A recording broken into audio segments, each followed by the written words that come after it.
Belarus está se preparando para atacar a Polônia, e isso tudo para ajudar a Rússia. O que está por trás desse movimento de Putin? Ele acredita que, se os membros da OTAN pensarem que em breve terão que lutar contra a Rússia, deixarão de enviar ajuda e defesas aéreas para a Ucrânia. Isso facilitaria a missão de Putin de expandir suas fronteiras. É por isso que ele está enviando jatos para a Estônia e drones para a Polônia e Romênia. E agora, o ditador bielorrusso está dizendo abertamente que está pronto para a guerra com a Polônia. E o que isso significa? Este comportamento ousado é um sinal de alerta. Há uma crescente tensão nos ares, especialmente quando ele afirma que esses ataques podem ser contra veículos militares e até aeronaves sobre a região da Belovezskaya Pushcha, uma área que fica na fronteira com a Polônia. A retórica bebe da fonte do medo, insinuando que um ataque a um país da OTAN pode ser considerado autodefesa. A situação está ficando cada vez mais preocupante. O que a Bielorrússia e a Rússia temem realmente? Eles usualmente usam as ameaças como um jogo psicológico. Contudo, essa estratégia tem suas consequências. A Polônia, ao reagir, afirmou que qualquer objeto não identificado em seu espaço aéreo será abatido. E isso é perfeitamente razoável. A defesa do espaço aéreo é uma prioridade para qualquer nação. Mas, questiono, por que a Bielorrússia e a Rússia estão tão alarmadas com uma declaração normal de defesa? A resposta é simples, eles sabem que a balança da guerra está mudando. Quando um representante russo desconsidera as normas internacionais, revela uma verdade inquietante, a Rússia não aceita a paz como uma opção viável. Eles simplesmente não conseguem entender que o imperialismo não tem mais lugar no mundo moderno. A busca incessante por dominação não será tolerada. Nos últimos anos, vimos a Rússia mobilizar tropas para as fronteiras ucranianas sob a égide de exercícios militares. E agora, com a situação se complicando, 19 drones bielorrussos voaram em direção à Polônia, e caças russos cruzaram para o espaço da OTAN, sugerindo uma escalada significativa. A Polônia, por sua vez, não hesitaria em proteger seu território, mas isso poderá ter repercussões imprevisíveis. Em meio a essa incerteza, o dilema persiste. Até onde a Rússia está disposta a ir para restaurar suas ambições imperiais? E qual será o papel da comunidade internacional? As palavras duras que a Polônia se vê obrigada a usar não são só uma defesa, mas uma declaração de que não se intimidam. A verdade é que a Rússia e sua aliança bielorrussa podem acreditar que estão jogando um jogo de poder, mas a história já mostrou o que acontece quando as nações tentam expandir suas fronteiras por meio de força e intimidação. As reações e as tensões só aumentam. O que acontecerá a seguir nessa instável relação entre esses países? Uma nova guerra se desenha no horizonte, e a paz parece um sonho distante. Até agora, vimos que a história sangrenta da Rússia ressoa até hoje. Suas ações na Europa Central desencadearam tensões que culminaram na Guerra Fria. Enquanto Europa e América do Norte permanecem unidas em defesa da paz, as lideranças russas preferem reviver um passado sombrio. Agora, surge um aviso firme da ala ocidental diante da ameaça crescente. Se um míssil ou aeronave entrar em nosso espaço sem autorização, seja por intenção ou erro, e for derrubado com destroços caindo em território da Aliança Ocidental, não se deve esperar desculpas ou reclamações. A mensagem é clara e direta, o espaço aéreo será protegido a qualquer custo. Não são Polônia ou Estônia que atacam a Rússia, nem enviam drones para seu território.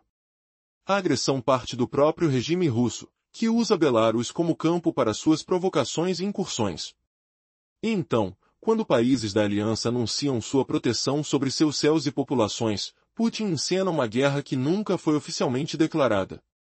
Em discursos recentes da Organização das Nações Unidas, representantes russos acusam o Ocidente de provocar o conflito na Ucrânia, alegando que a Aliança e a União Europeia já declararam guerra e participam diretamente das batalhas.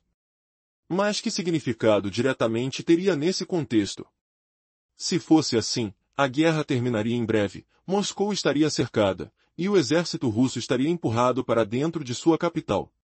No entanto, os líderes da aliança frisam repetidamente que não buscam o confronto. Eles clamam pela paz e rejeitam a participação de tropas estrangeiras no combate. Curiosamente,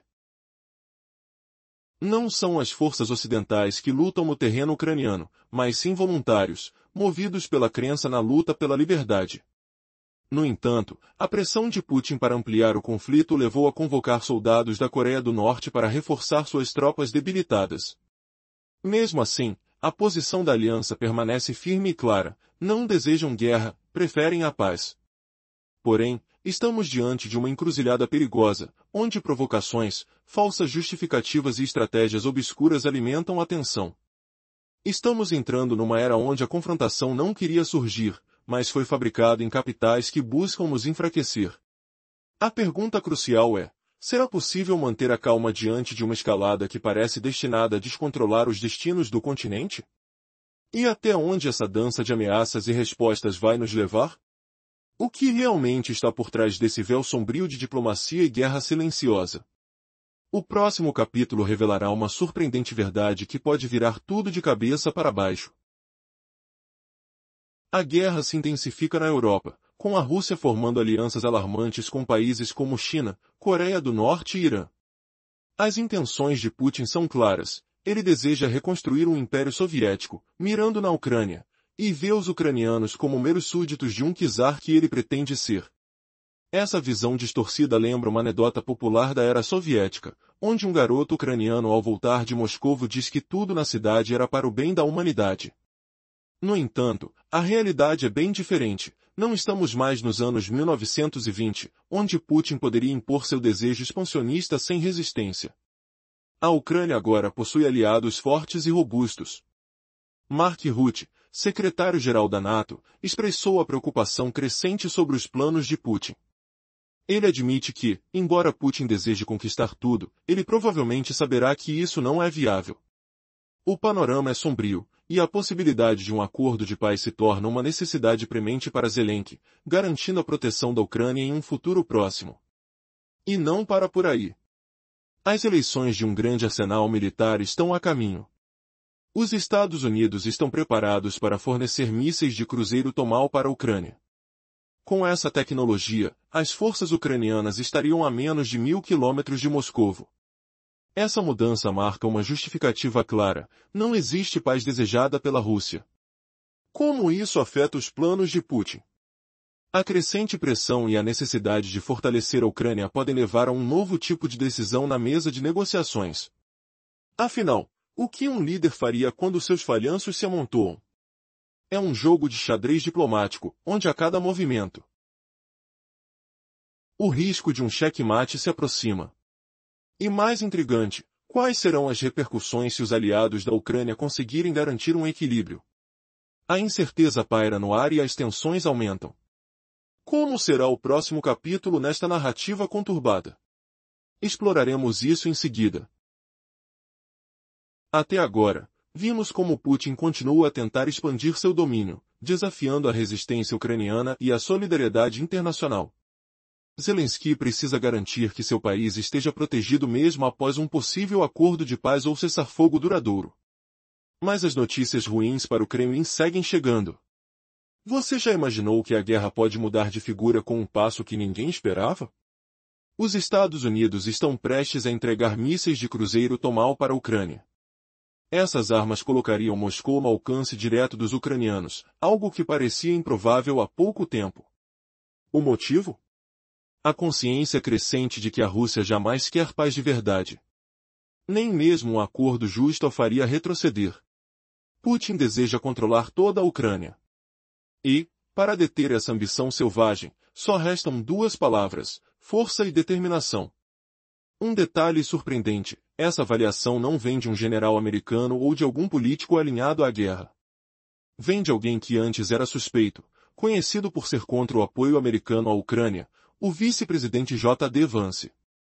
Ele mudou de posição, avisando que, para garantir a paz, é preciso reforçar ainda mais a Ucrânia.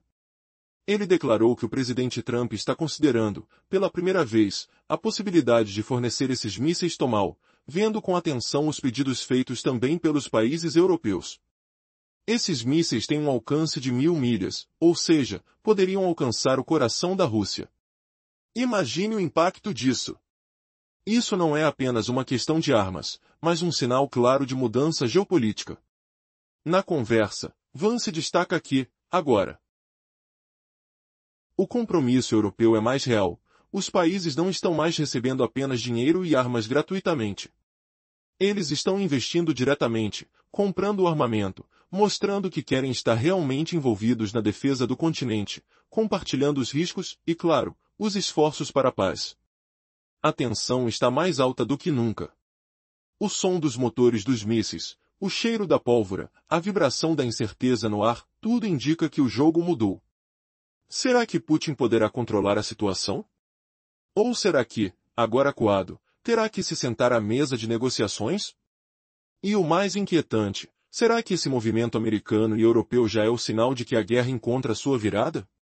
A resposta está prestes a emergir, e ninguém, nem mesmo Moscou, poderá ignorar. Resumo da parte anterior: a situação na Europa está se intensificando, com a Europa se unindo em apoio à Ucrânia.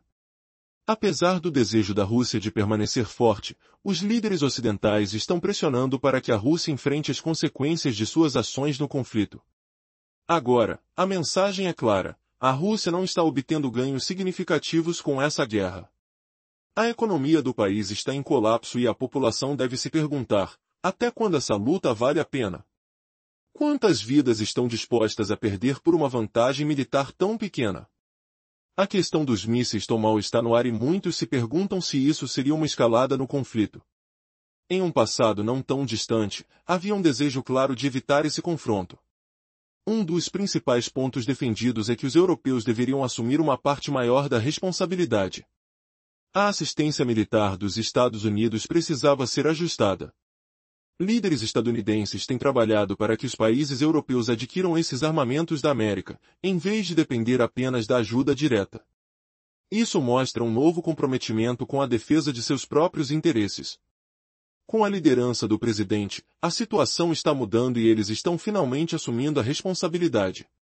Putin, ao saber que o tempo está se esgotando para ele, opta pela mesma tática de seus antecessores: atacar civis inocentes. De maneira alarmante, ele não está mirando apenas em cidadãos russos, mas em ucranianos, atacando suas casas. Recentemente, uma residência em Kiev foi destruída, provocando a morte de um pastor ucraniano que residia no local. É um lembrete triste e impactante da grave crise humanitária que se desenrola no coração da Europa. Como será a resposta da comunidade internacional diante desse ataque direto? Até onde Putin está disposto a ir para manter seu poder? A batalha entre a moral e a ambição política está em pleno curso, enquanto vidas inocentes continuam sendo destruídas. Essa situação exigirá um ponto de virada. Haverá uma reação decisiva? Ou os horrores da guerra continuarão? Anteriormente, falamos sobre como Putin tem atacado civis inocentes em Kiev, diferente do passado, quando ações similares atingiam cidadãos russos. Ontem, um ataque destruiu a casa de um pastor ucraniano no coração da cidade, deixando uma marca profunda. Imagine a cena: o pastor não estava em casa no momento do ataque, mas sua família estava. Seus filhos pequenos estavam lá, cercados pelo cheiro de fumaça e o som distante de sirenes. O estrondo dos escombros caindo ainda ecoa em sua voz, enquanto ele relata o que aconteceu. Ele revelou ao mundo: hoje, parte de um míssil atingiu minha casa. Eu mesmo lancei um foguete de esperança. Minha casa foi destruída, mas o que importa é que meus filhos estavam dentro e, graças a Deus, estamos vivos. Sou profundamente grato por estar vivo, um verdadeiro milagre de Deus. O míssil atingiu 4 pontos a apenas 4 metros de distância. A casa e os 2 carros se foram. Não sobrou nada, mas as crianças estão sãs e salvas. Este é um milagre divino. Enquanto essa tragédia pessoal mostra o horror da guerra, uma notícia chocante rompe no cenário global. Uma das maiores plataformas digitais acaba de anunciar que está investindo 64 milhões de dólares por dia para atrair novos criadores de conteúdo. Por quê? Porque simplesmente não há criadores suficientes. Vídeos com menos de 1000 visualizações estão ganhando destaque como nunca antes. Esta é uma janela de oportunidade única para quem pensa em começar um canal, mesmo que sem mostrar o rosto. Mas como alguém começa e cresce nesse mar de concorrência? Essa é a questão que todos têm na mente. Por isso, uma coleção completa de orientações para novos canais foi reunida e disponibilizada gratuitamente. Se você tem interesse em embarcar nessa jornada, existe um guia simples e acessível para iniciar sua aventura criativa. Agora, diante de tudo isso, eu te pergunto, será que o mundo está mesmo preparado para suportar tantas mudanças e revoluções que estão chegando? Até onde vamos para proteger a liberdade e a esperança quando a destruição ameaça tudo ao redor? Fique atento, pois o próximo capítulo vai revelar uma reviravolta que pode mudar o rumo dessa história dramática. Nosso último capítulo revelou o crescente teatro militar de Putin às portas da Ucrânia, com menos tropas, mas com um claro aumento na tensão contra a União Europeia. Agora, imagine a tensão no ar, o zunido incessante dos motores de drones cruzando fronteiras, e o silêncio tenso quebrado por aviões russos desativando seus rastreadores e rádios, mergulhando no espaço aéreo da OTAN, especialmente sobre a Estônia. Isso não é uma simples provocação, é um salto perigoso numa escalada que ameaça toda a região. Dias antes de um exercício militar chamado Zapad 2025, nada menos que 19 drones invadiram a Polônia, um prenúncio sombrio do que estava por vir. E logo depois, os caças russos fizeram silêncio absoluto, desativando seus dispositivos de comunicação e seguindo direto para o território da OTAN. Em resposta, a Polônia disparou uma declaração clara: qualquer objeto voador não identificado em nosso espaço aéreo será abatido. Uma atitude simples, legítima, comum a qualquer país que defende suas fronteiras. Então, por que tanto alvoroço das potências russas envolvendo Bielorrússia sobre essa resposta absolutamente razoável? Ouça as palavras de um representante polonês para os russos. Sabemos que vocês não respeitam leis internacionais e são incapazes de viver em paz com os vizinhos. Essa fúria nacionalista obsessiva por domínio não cessará até que percebam que a era dos impérios se foi, e que seu império jamais será reconstruído. Imagine o peso dessas palavras ecoando, enquanto drones valentes da Ucrânia continuam a bater, sinalizando que a força da paz se aproxima. Houve uma tentativa de conquista da região de Donbas, chamada por Moscou de Operação Militar Especial, um conflito que já se arrasta por uma década sem sucesso para os invasores. E não estamos falando apenas de novos combates, mas de uma história sangrenta de erros russos, a mobilização que desencadeou a Primeira Guerra Mundial, o pacto sombrio que alimentou a Segunda Guerra, e a divisão que causou a Guerra Fria. A mensagem é clara e severa: não provoquem um novo conflito. A Europa e seus aliados optam pacificamente por evitar o envolvimento militar direto, mas não se deixarão amedrontar. Uma única advertência, gravada no ar frio do Oriente Europeu, ecoa direta ao governo russo: se um míssil ou aeronave atravessar o espaço da OTAN sem permissão, seja por erro ou intenção, e for derrubado, com destroços caindo sobre territórios aliados, não venham reclamar. A resposta será firme e sem negociações. Agora, diante desse cenário explosivo e carregado de ameaças veladas, fica a pergunta: qual será a próxima jogada de Putin? Sua tensão crescente, seus movimentos audaciosos, serão suficientes para desestabilizar a frágil paz, ou os aliados europeus vão conseguir impedir que o continente mergulhe num conflito ainda maior? O mundo observa, tenso, enquanto o tabuleiro geopolítico esquenta em uma disputa que pode reescrever o destino da Europa. Quem realmente controla as rédeas deste perigoso jogo? No capítulo anterior, revelamos como Putin, apesar de perder terreno na Ucrânia, continua a intensificar a pressão militar na fronteira com a Europa. Agora, imagine o cenário: o ronco distante de drones cruzando silenciosamente as fronteiras, aviões russos desligando seus rastreadores e sumindo no céu da OTAN, especialmente sobre a Estônia. Isso não é mero ato de provocação, trata-se de uma escalada perigosa que ameaça a estabilidade da região inteira. Poucos dias antes do exercício militar conhecido como Zapad 2025, 19 drones invadiram o território da Polônia, sinalizando uma sombra ameaçadora sobre o futuro.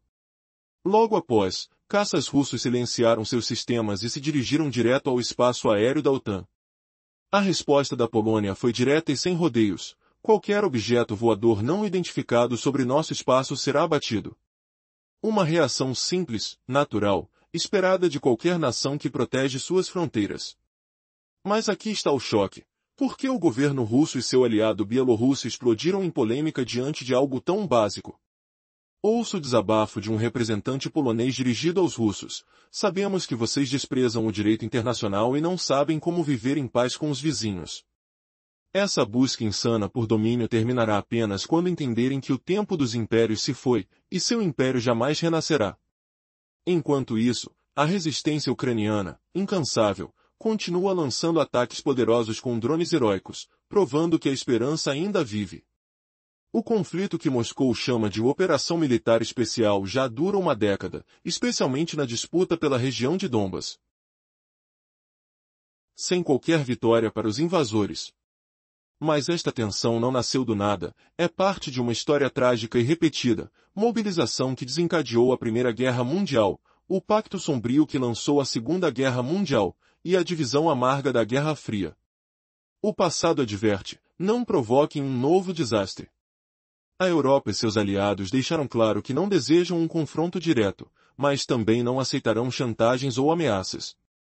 Um aviso severo ecoa pela Europa Oriental: se um míssil ou avião cruzar o espaço da OTAN e for abatido, com destroços caindo em território aliado, não haverá lamentações ou negociações, a resposta será implacável. Diante desse cenário explosivo, fica uma pergunta inquietante: qual será a próxima jogada de Putin? Seu jogo audacioso será capaz de desestabilizar a frágil paz, ou o bloco europeu conseguirá evitar o colapso do continente em um conflito maior? O mundo prende a respiração, enquanto uma tensão crescente ameaça reescrever o destino da Europa inteira. Quem realmente puxa as rédeas deste jogo perigoso?